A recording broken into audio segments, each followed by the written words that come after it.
សូមគោរពនិងជម្រាបសួរក៏ដូចសួស្តីទៅកាន់ពុកម៉ែបងប្អូនទាំងអស់គ្នាវិលត្រឡប់មកជួបគ្នាសាជាថ្មីនៅដំរុយឆ្នោតយួនថ្ងៃទី30 ខែ 12 ឆ្នាំ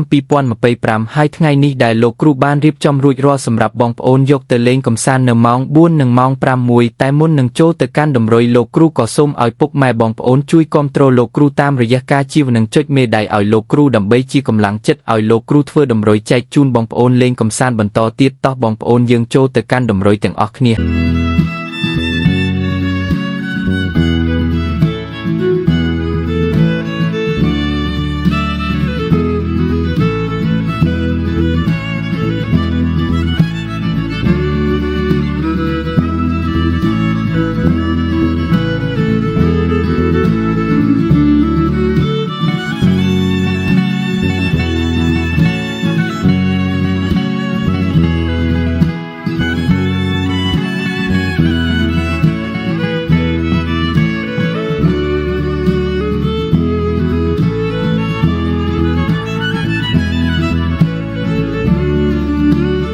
ហើយនេះគឺជាលេខដែលលោកគ្រូបានរៀបចំសម្រាប់បងប្អូនជាចុងក្រោយលោកគ្រូក៏សូមប្របង